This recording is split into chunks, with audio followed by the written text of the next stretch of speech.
This is the Relic Radio Show, old-time radio entertainment still standing the test of time, from relicradio.com.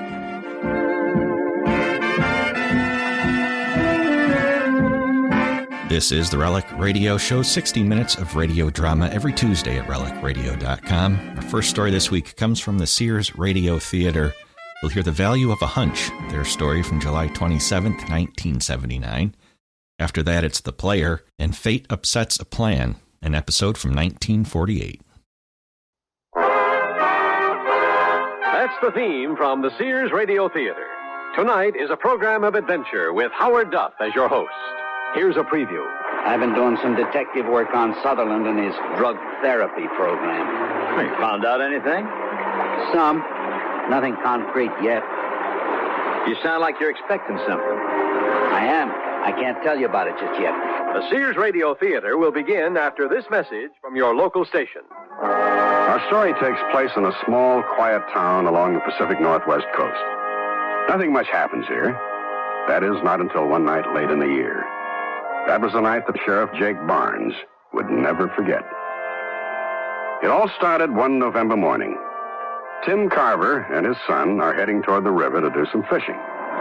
Suddenly, a man steps out from the bushes, blocking the road. Tim finds himself looking into the barrel of a rifle.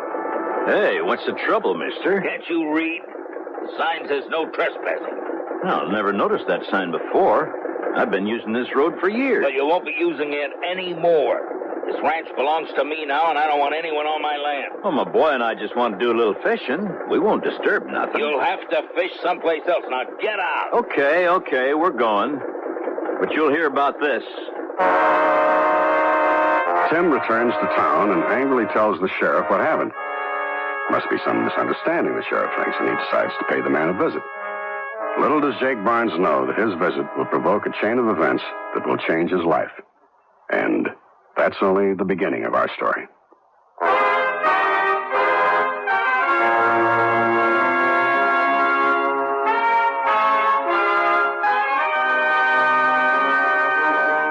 Sears Radio Theatre, a new adventure in radio listening. 5 nights of exceptional entertainment every week, brought to you in Elliott Lewis' production of the Sears Radio Theatre. Our story, The Value of a Hunch, by Anne Heath. Our star, Vic Perrin. The Sears Radio Theatre is brought to you by Sears Roebuck and Company. Sears, where America shops for value.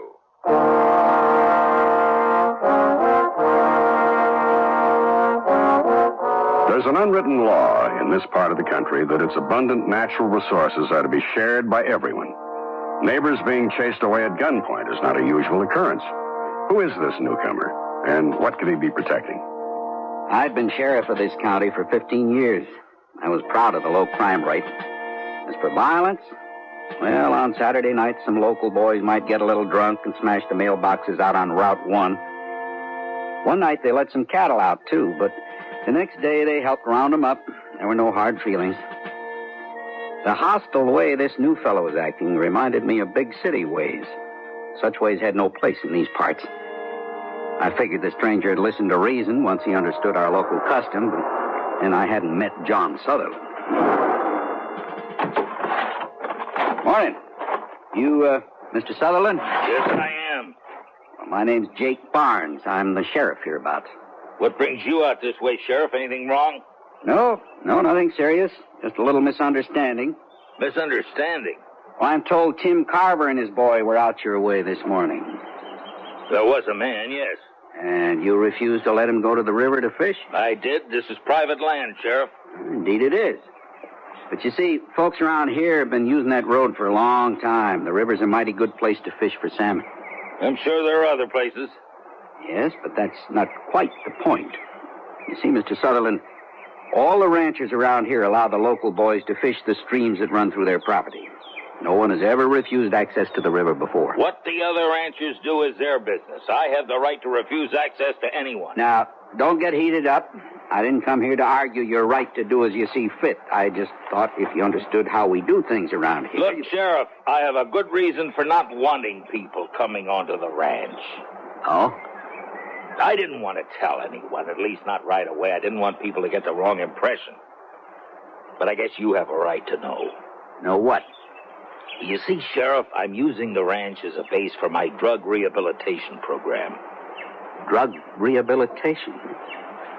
I've heard of those places. And you can see why it's important that the inhabitants not be disturbed. Those men over there, are they some of the inhabitants? Yes, they are. And they're a bit uncomfortable around strangers. I see. Well, I guess you do have a special reason for wanting your privacy. I'll tell everybody to fish further downriver. Thank you, Sheriff. Be seeing you. Goodbye.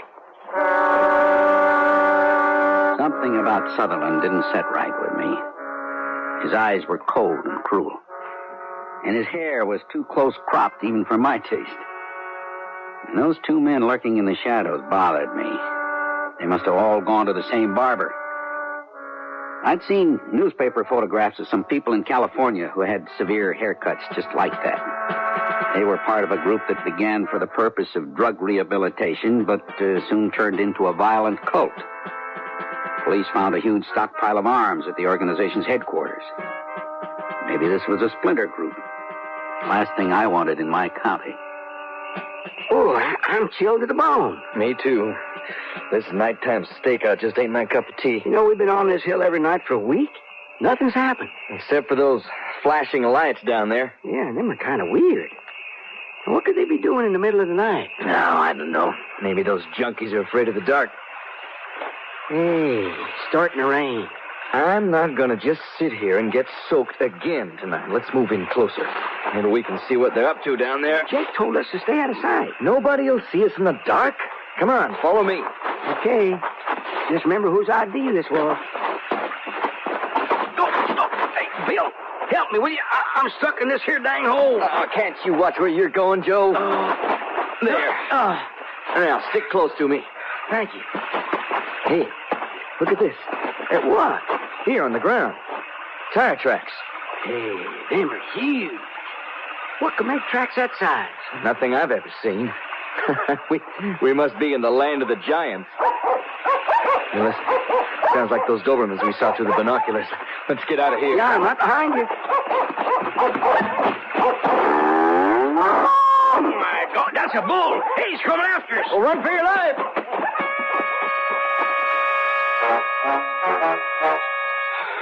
Well, I thought we'd never make it back up here.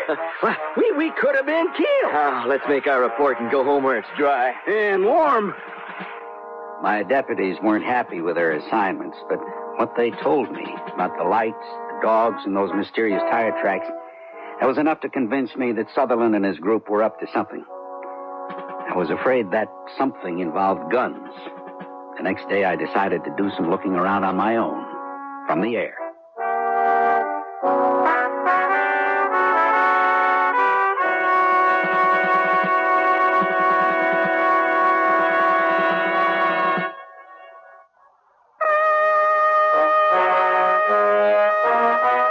Ordinarily, Jake Barnes is an easygoing man. But now, believing that his town and the people who live around it are threatened, he becomes a man with a purpose. With single-minded determination, he begins his investigation. How low you want me to fly, Sheriff? As low as you can go without attracting attention. I don't want to arouse any suspicions down there. Well, I don't think they're going to worry any about a crop duster. Don't be too sure. Pretty skittish. What is it you're looking for? I don't know exactly, but I got a hunch we'll find something. Hold on, because here we go. Do you see anything? Not yet. Wait. There's something. Can you get any closer to that clump of trees? Well, I'll try. Just what I thought. What is it? There are a couple of trucks half hidden behind those trees. They look like Army surplus trucks. Well, what would those folks be doing with Army trucks? That's a question, Charlie, that I don't yet know how to answer. That night, I joined my deputies at the lookout point above the ranch. I wanted to see for myself what was going on. For a while, things were quiet. Then we saw Sutherland's Jeep leave and head south toward the coast. Now, where could he be going at that hour? I decided to follow him and find out. I took Joe along. He was still pretty green, and I figured to give him a few pointers. Now, when you're tailing someone, always remember to kill your headlights. Uh-huh. Last thing you want to do is tip off your suspect. Hey, look, Sheriff. The Jeeps are turning off. Yeah. He's pulling into the beachfront market. Maybe he's forgotten to buy milk. Well, that's funny. What? He's going into a phone booth. Now, why would he come all this way to make a call? Don't he have a phone at home? He's got one. I checked it out yesterday. It's an unlisted number.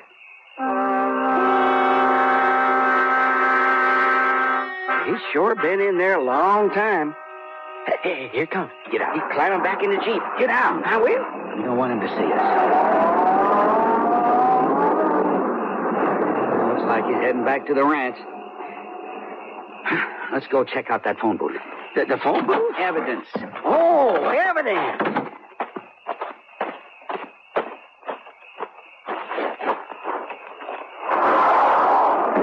Well, looky here. What do you make of this? Well, them look like the rolls you put coins in when you go to the bank. It's just what they are. And these are the quarter size, and they're both empty. Who is that guy calling, the Kremlin? Wouldn't surprise me. Come on, let's get back to the car. Sutherland's surreptitious long-distance phone calls seemed to fit in with my hunch. But I needed something more conclusive. The next night, Sutherland again left the ranch. I followed alone this time. And this time he didn't stop at the beachfront market. About 5 miles further on, he turned off and headed west toward the beach. I drove onto a bluff above a secluded cove and watched as the Jeep crawled over the sand and came to a stop. For a while, I sat in the darkness listening to the sound of the waves rolling on shore. I thought I saw a light blink from somewhere off the coast. Yeah, there it was again. The Jeep answered the signal. So that's where those guns were coming from. Now I had to find out where they were being hidden. Later that night, I returned to the ranch. When all the lights had gone out, I made my way on foot down the hill. I came to a large barn. My heart was pounding as I crept along its side. Suddenly, I heard a noise that made my skin crawl. The Dobermans. I'd forgotten all about them. I froze, holding my breath. I just hoped they hadn't noticed me. And after what seemed like an hour, I heard the sound of canine snoring. I never knew it could be so appealing. I stole back to my car. I'd have to find a way to deal with those guard dogs. The next morning, I drove out to the Seabreeze Kennel. The owner, Ned Pierce, used to train police dogs. Dobermans, you say? Yeah, 2 of them. Yeah, well, they're tough customers. They make nice enough pets, but when they're trained as attack dogs, well, they're as fierce as starving wolves. Well, is there any way to ward off an attack? Not unless you shoot them. No. I don't want to do that. Isn't there any way to just keep them quiet for a while? Oh, I see what you mean. Well, there's something you could use, but you got to know how to handle it. Well, what's that?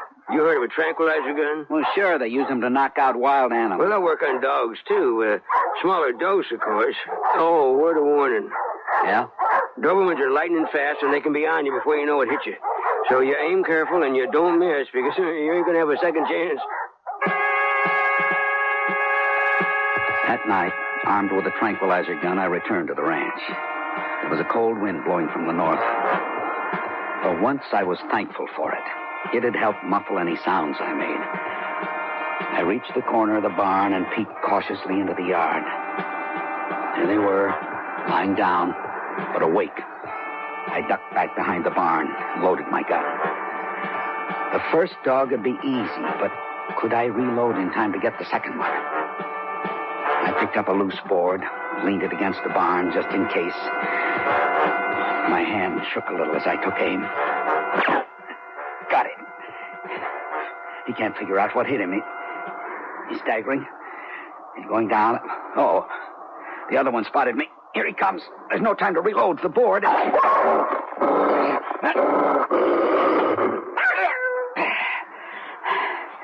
Sorry, fella.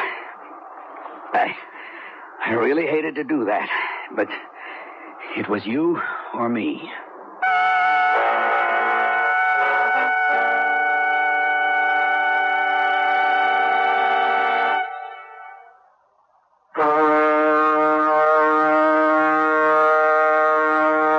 Inside the barn, it was pitch black. I lit a match. The light was dim, but I could make out what looked like hay bales. On closer inspection, I saw that my eyes had fooled me. They weren't bales, but wooden crates, and they were stacked as high as the ceiling. There was something written on them. I struck another match and moved closer. A-P-P. Apples. Clever, very clever. I climbed up on one of the crates and opened it, sure that I'd find weapons inside. It was empty. They were all empty. Suddenly, I heard voices outside. I dropped behind a pile of crates just as two men entered the barn behind a flashlight. Why, some watchdogs. One's out like a light, and the other one's probably off chasing rabbits somewhere. Yeah, the boss should have gotten a couple of mutts from the pound. The kind that's been treated bad. It'd be a lot meaner than those two overfed prima donnas. Hey, wait, shine that light over here, will you? Yeah. I can't find the switch. Oh, okay, I got it. Well, everything seems all right in here. Yeah, we're going to have to move some of these crates. What for? Make room for the next shipment. Oh, yeah. More apples coming. Yeah. Hey, come on, let's finish the rounds of turn, and I'm bushed. Hey, wait a minute. What's the matter? Thought I heard something move. I don't hear nothing. Came from over there behind those crates. Here, give me the flashlight. Yeah. See anything? I'm not sure. Oh! What's the matter? You never seen a bat before? Well, he surprised me, that's all. Oh, sure. All right, come on, let's go. I'd had a narrow escape. I waited until the men's footsteps disappeared, then hightailed it back to my car. I'd been disappointed at not finding the guns, but I might have stumbled on something even better. Another shipment, they said. The thought of nabbing those do-gooders red-handed warmed me all the way back to town. What Jake overheard in that barn gives him something to go on. It's a lead, but to where? Without some hard evidence, his hunch will remain just that. Nothing but a hunch. I've never been good at waiting, especially for something like a shipment of guns. To help pass the time, I went fishing with my friend Tim Carver. He found a spot about a mile downstream from Sutherland's place where the salmon were plentiful. Under a threatening sky, we put on our waders and went out into the river. Last week, my boy and I caught a big one right here in this spot. Don't know what I'd do if I couldn't fish for salmon, especially since Mary left. Kind of helps ease the loneliness. Yeah? And it's something I can share with my son. Oh, it's a relaxation, all right. Just wish I didn't have things on my mind so I could enjoy it more. What's eating you? Well, I've been doing some detective work on Sutherland and his drug therapy program. You found out anything? Some. Nothing concrete yet. You sound like you're expecting something. I am, Jim, but I can't tell you about it just yet. Well, what makes you so sure those folks aren't what they claim to be? There have been a few too many unexplained things going on at that ranch. I got a strong hunch they're connected with that cult that was causing all the trouble down in California. They might even be in cahoots with some terrorist. Oh, now, hold on, Jake. We never had anything like that around here. And that is what worries me. I admit Sutherland is not the friendliest guy I ever met, but that don't mean he's a radical. We'll see about that, Tim.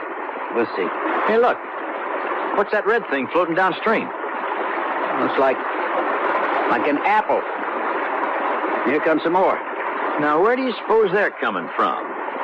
Look up there. On the bank, a little ways upstream from us, partially hidden behind some saplings, was a man. He had one of those short haircuts. Why is he staring at us? You there! What are you doing? Why won't he answer? I don't like his looks, Jake. Me neither. think I'll go have a talk with him. I started wading upstream. Before I could get too close, the inhabitant, that's what he was, all right, slowly raised a rifle and pointed it at me. We faced each other for a moment. Then the man suddenly turned and disappeared through the underbrush. By the time I climbed up onto the bank, he was gone. He'd left his jacket behind. I bent down and picked it up. It was an Army field jacket, the camouflage variety. A little further on, I found some tire tracks in the grass. Nearby, there were a bunch of apple crates scattered on the ground.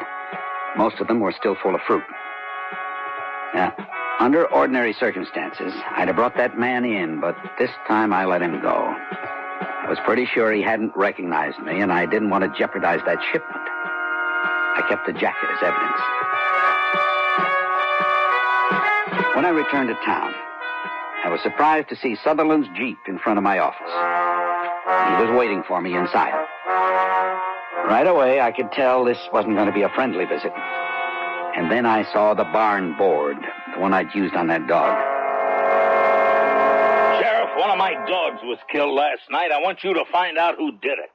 Killed? I paid $1,000 for those dogs. Their training alone costs half that much. Now, I want to know who's responsible. Are you sure it wasn't one of your own people? I don't know one of them who'd do a thing like that. Well, I don't know anyone either. Why would somebody want to kill a dog? Maybe he had a reason. What would that be? Whoever killed that dog did it because he didn't want to be discovered. He couldn't have been a burglar. Why not? Well, how much could he carry on foot? No, I think the man who killed my dog was there to spy on us. Spy on you? Why? Because some people think we're freaks, weirdos. Sutherland, I think you're on the wrong track. I can't believe anyone would We have nothing to hide, but I won't be spied upon. I'm going to instruct my men to shoot any intruder on sight. Now, wait a minute. Wait a minute. You can't do that. I can and I will, Sheriff. Unless you find whoever killed my dog. And when you do, I want to see him. He won't be easy to track down. Then you better get started. Good day, Sheriff. If Sutherland was guilty of any crime, he sure didn't act like it. He was a tough one. But despite his convincing bluff, I was more sure than ever that he did have something to hide. A week passed, and nothing happened. I began to fear Sutherland had been spooked into calling off the shipment. The evidence so far added up to nothing without the guns themselves. I had to find a way to clear the way for that shipment. But how? Then I got an idea. On the premise that I was still tracking the culprit who killed that Doberman, I drove out to the ranch to investigate. You haven't found that killer yet? No, not yet. I want that man found, Sheriff. I'll find him. Thought I'd look around a bit if you don't mind. Maybe find some clues. I'll go with you. Where did you say that dog was killed? It was over by the barn. That big one over there? Yeah. Follow me. The dog's body was found right here. I don't see any signs of a struggle. Why should there be? That dog didn't have a chance. Looks like there's still some blood on the ground. Here's something. What is it? Well, looks like your dog got a piece of that guy before he died. Here's a scrap of cloth that seems to be torn. Let me see that. It's a funny kind of material, isn't it? Looks like camouflage. It is camouflage. Does that mean anything to you? I'm afraid it does. Didn't I see one of your people wearing a jacket like that? Yeah. Luke. He hasn't been wearing it lately. Well, I think we may have found your man. You want me to take him in? No. I'll deal with him myself. My determination to uncover this cult or whatever it was had caused me to do something I'd never done before. I had implicated an innocent man, and for an act I myself had committed.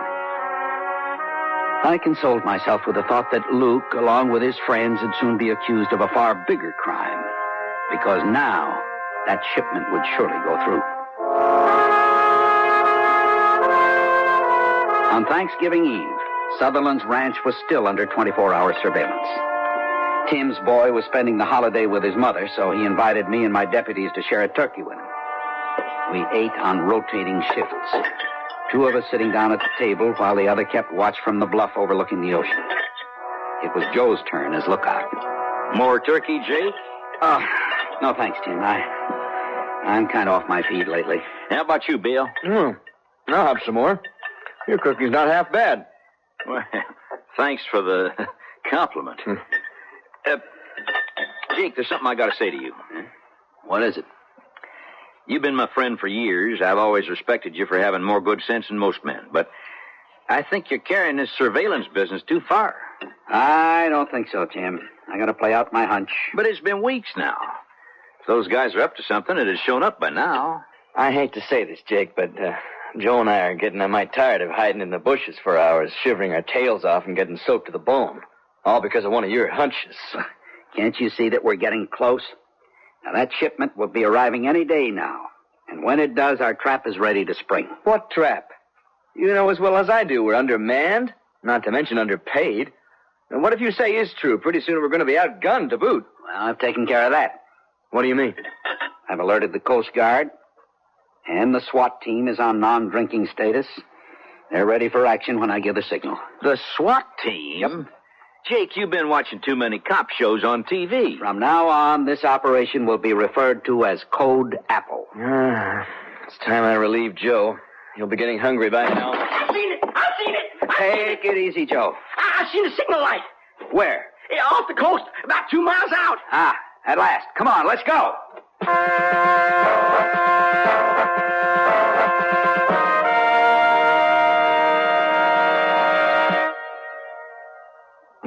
Sears National Automotive Sale. Save $48 to $92 on a set of 4 Sears Road Handler radial tires. That's the largest savings of the year on Sears' best steel-belted radios. And get the full power of the maintenance-free Sears 48 battery for a full $7 off. Now just $42.99 with trade-in. This is the minimum national savings. Regular price varies in some markets. Sale ends July 28th. Super values at most Sears Tire and Auto Centers. Stop. Sears. 25% off on kids' winter jackets and coats. Another super value from Sears. Ah, summer. Grass growing, fish jumping, kids out fooling around, and winter's coming. Sears will help you keep 'em warm at 25% off. Kids' winter jackets and coats on sale till July 28th. Styles for boys, girls, sizes from babies to teens. Now 25% off. Available in most larger Sears retail stores. Dates may vary in Alaska and Hawaii. Sears, where America shops for value.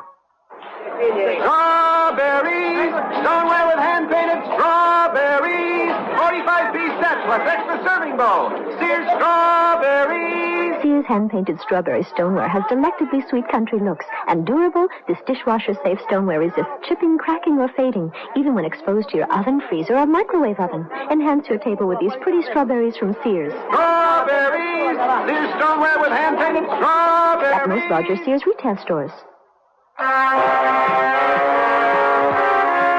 Howard Duff again.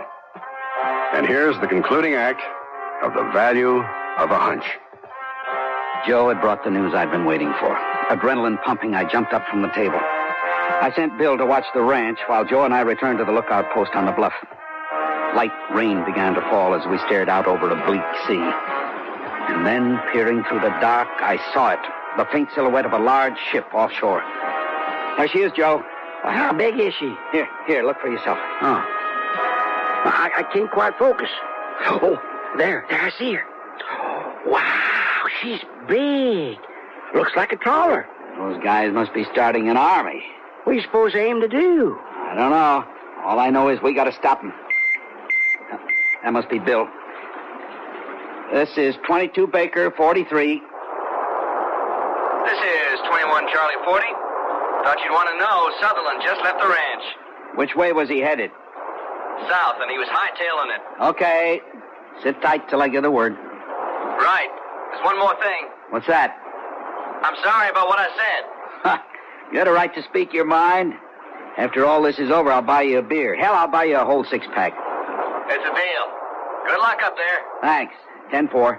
I radioed the Coast Guard to stand by. Now I was faced with a big decision. To order in the troops or to wait. I knew Sutherland was clever, and I knew he was cautious. I gambled that he'd ordered a heat run to see if they were being watched by police.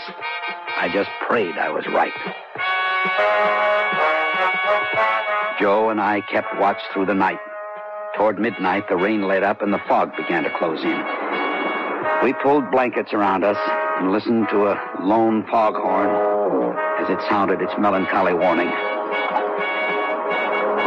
The steady rhythm of the waves breaking on shore seemed to repeat, "You've made a mistake. Mistake." I had nightmare visions of apple crates filled with guns and ammunition slipping through my fingers.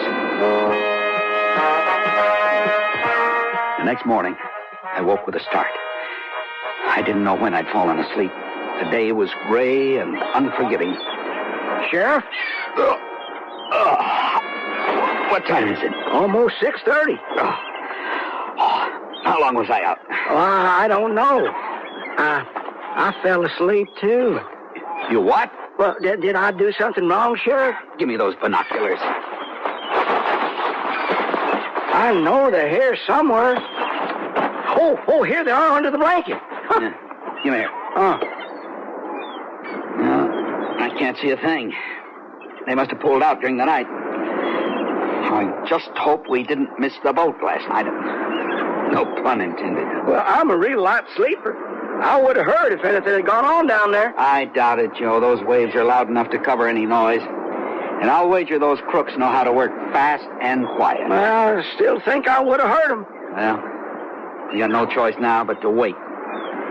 We'll know by tonight. Our vigil continued through the following day. And that night, Bill joined us on the bluff. Things were quiet, too quiet. Then, along about 10 o'clock, we noticed some activity down on the beach. I started breathing a whole lot easier. Joe spotted the ship again. She had no lights on. Then we saw something we'd never seen in this part of the country. Hey, what's that? Where? Down there on the beach. See? It's moving toward the water. Huh. Looks like one of those landing crafts the Army used during the war. Huh? I'll be darned. It's an amphibian.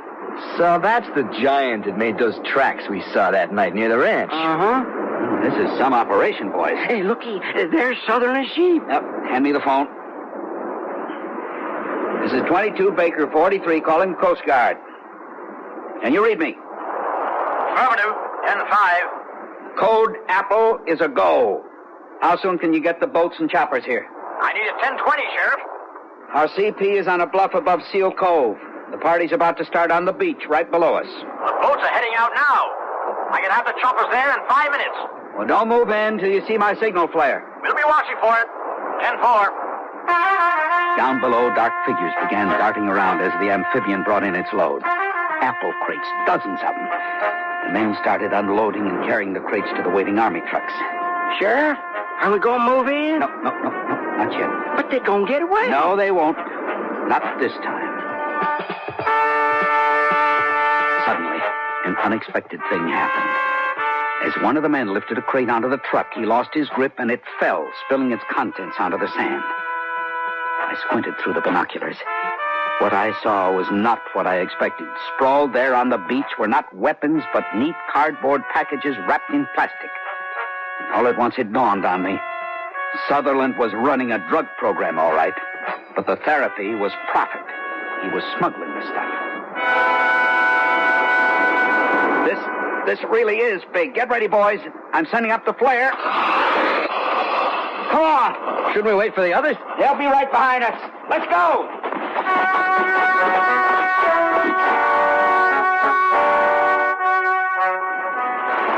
This is the last one. Careful now. Don't drop it. This ought to bring at least 30 big ones. Yeah, maybe more. And the word is we'll be moving operations after this run. Oh, where to? It's a secret. Boss doesn't trust anybody anymore. Police! You're under arrest. Don't move. Anybody. Knock it off. Who's playing games? This is no game. This is a bust. Hey, they really are cops. Let him have it. We're outnumbered, Sheriff. Where are the reinforcements? Here come the choppers. Opening up on the choppers. Well, give them some cover fire. There's a SWAT team! A SWAT team over here, boys!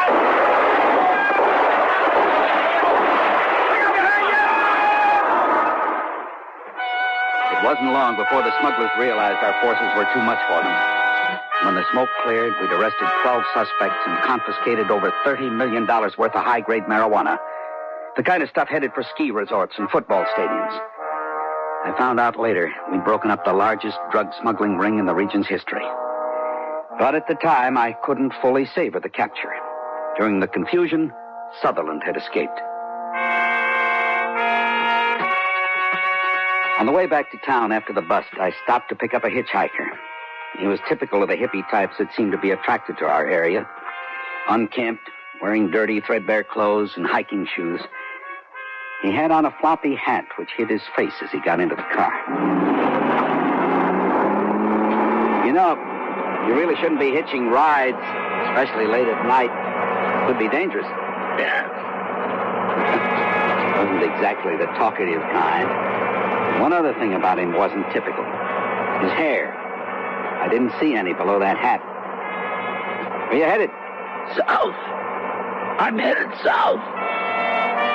Even in a whisper, I recognized the voice. I decided to play along for a while. Well, I'll take you as far as I'm going. You care for a cigarette? No, thanks. I'm trying to quit myself. I think I'll have me an apple instead. Want one? There was no reply. I reached under the seat for an apple. As I took my first bite, I turned to see a .38 pointed at my head. So you know, Sheriff. I did have a hunch it was you, Sutherland. Take me to San Francisco. Afraid I can't do that. Do as I say or I'll blow your head off. I don't think you will. Unless you want to get shot yourself. Huh? You see, I rigged up a little device for occasions like this. When I reached for that apple, I flipped the switch. Right now, there's a gun somewhere in this car and it's pointed in your direction. And all I have to do is press a button with my foot. How do I know you're not lying? You don't. You want to take that chance? All right, you win. This isn't worth getting killed over. I'll take the gun. That's better. Now we can both enjoy the ride. Tell me, Sheriff, was there really a gun on me? You're not the only one who can run a good bluff, my friend. Yeah, I should have known. Where you taking me? To your new living quarters? You'll like my jail. It's real cozy. And just to make you feel at home, I'll make sure you have plenty of apples. Yes, sir. An apple a day for a lifetime.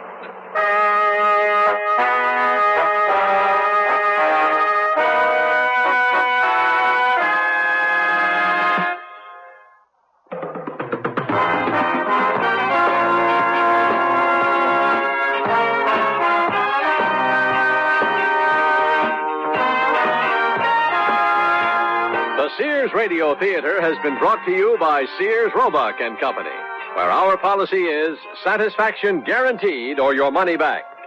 Sears, where America shops for value. The Value of a Hunch was written by Ann Heath, produced and directed by Fletcher Markle. Your host was Howard Duff. Our star was Vic Perrin. Featured in the cast were Marvin Miller, Jack Crucian, Stephen Markle, Jack Carroll, Dawes Butler, and Howard Culver. The music for Sears Radio Theatre was composed and conducted by Nelson Riddle. This is Art Gilmore speaking.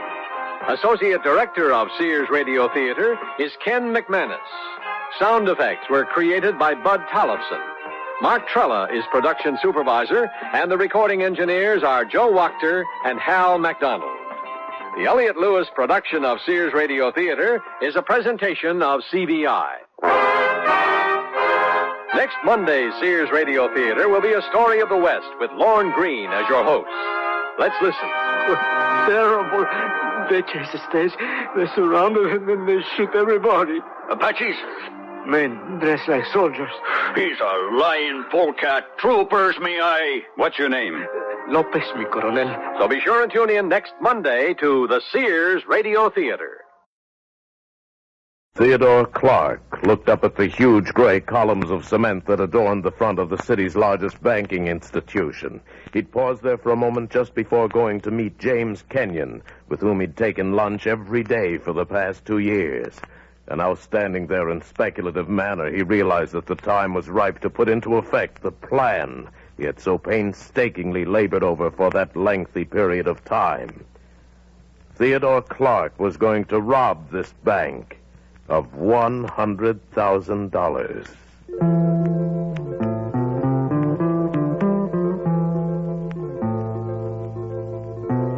And thus we begin another story by The Player, starring America's most versatile actor, Mr. Paul Frees. We'll be with you after a worthwhile message from your announcer.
And here is The Player, Mr. Paul Frees. How do you do, ladies and gentlemen? This is The Player, welcoming you to our presentation of Fate Upsets a Plan.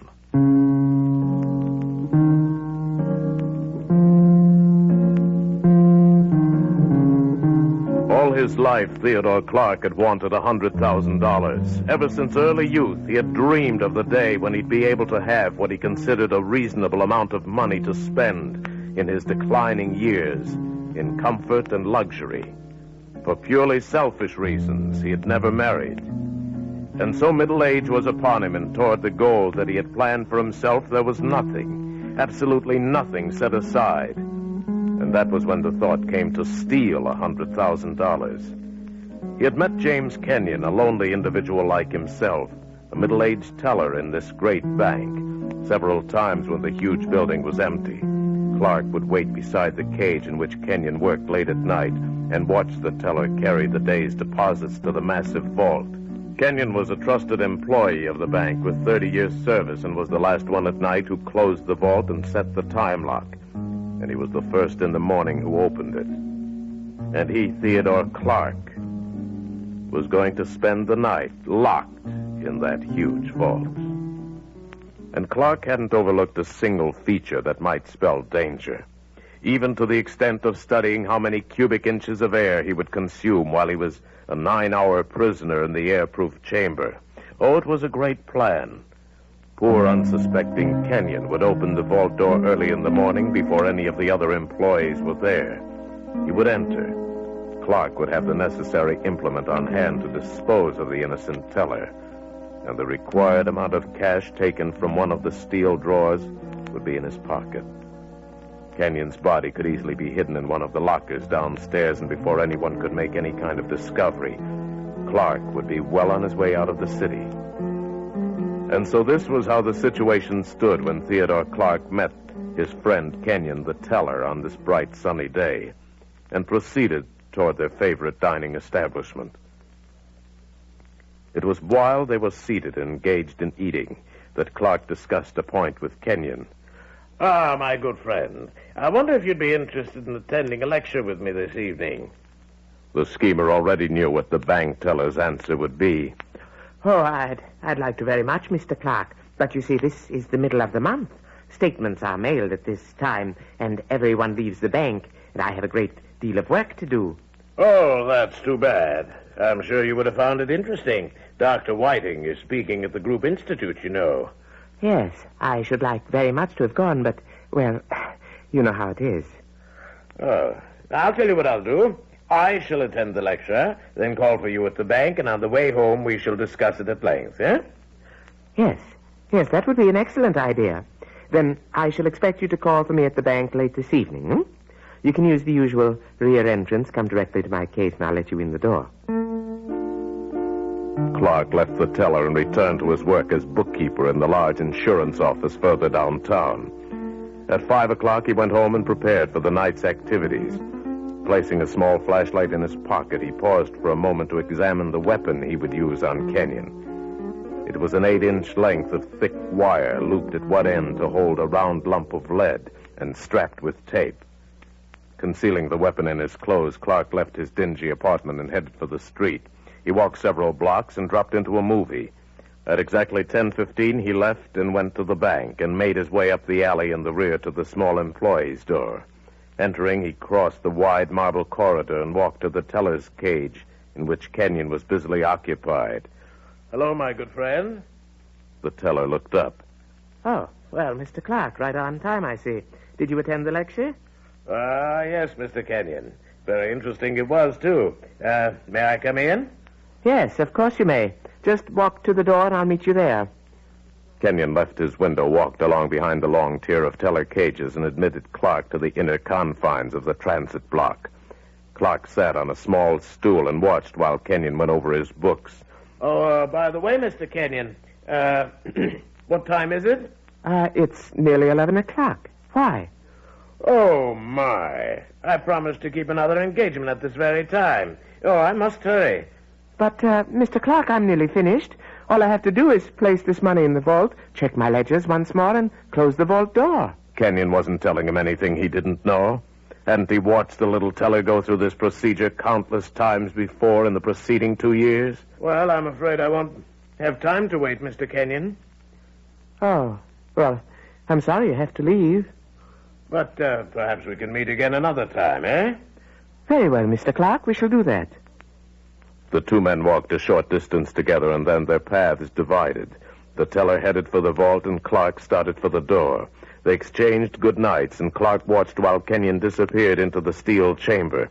Quickly, he opened the door, and instead of going out, he stepped back and flattened himself against the wall. And then the door clicked shut.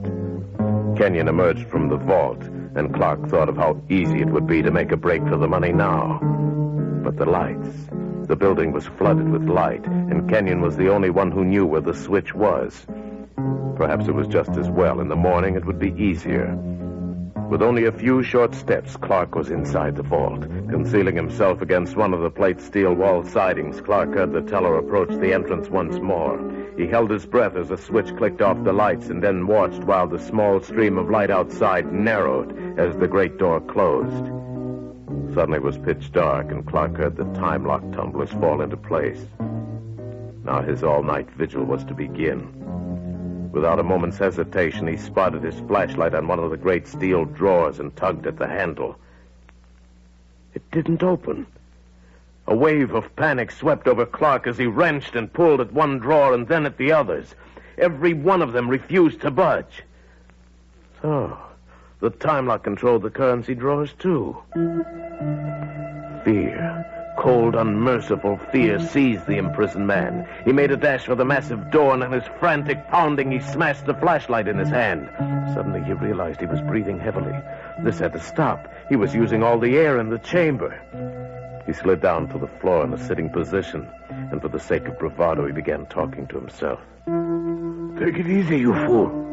You're going to get out of here. Kenyon will be here at 8 in the morning, early, before any of the others. There's enough air till then. Sure, and you'll get your money, too.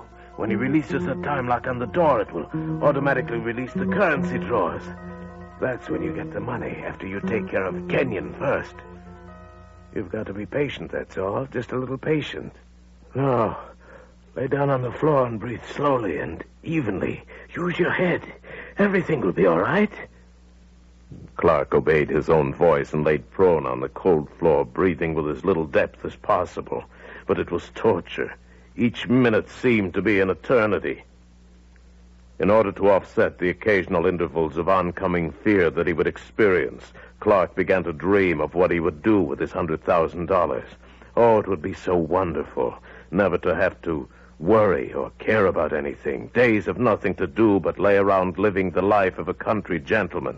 Nights of gaiety and enjoyment.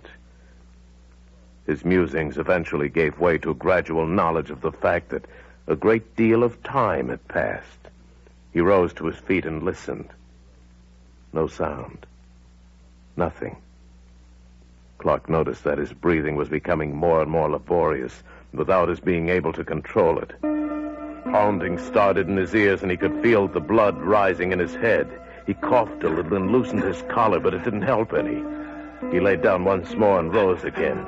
Then, with the full impact of terrifying horror, Theodore Clark realized that he was choking to death. He had to have air. He clawed at his collar and opened his mouth in a vain effort to inhale. An uncontrollable fit of coughing seized him, and his senses began to reel. He sank to his knees and groped with clenched fingers in the dark. Then he flattened out, writhed in excruciating pain, and lay still. They found Theodore Clark eventually with his bloody fingernails hooked over the smooth surface of the steel floor. His face was a ghastly thing to behold, and it was evident that he died a horrible death.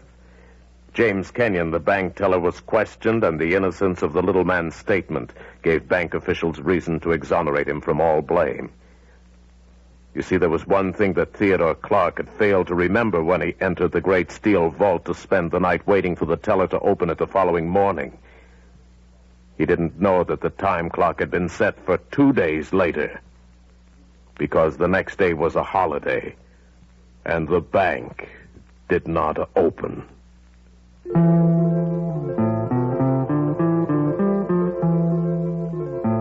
And that's another play by The Player, your one-man theater, Paul Frees, who portrays all of the parts. Mr. Frees will return after a short visit with your announcer.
Fate Upsets a Plan was written by Walter Gehring and produced by Sam Kerner, with music composed and performed by Rami Idris.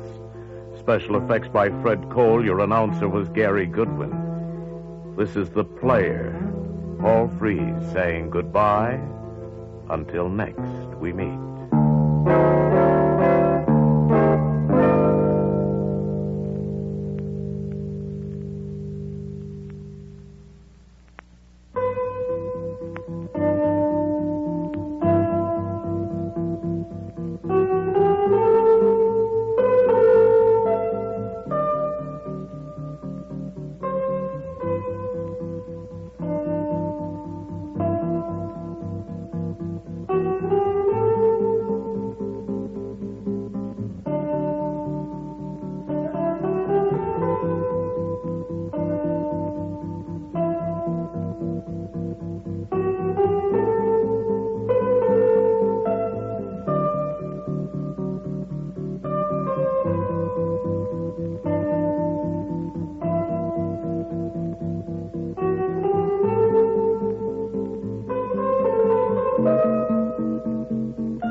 That's the Relic Radio Show for this week. Hope you enjoyed our selections this time. You You can find more old-time radio at relicradio.com. More from the Player, the Sears Radio Theatre, the Relic Radio Show, all the other podcasts, and our Shoutcast stream.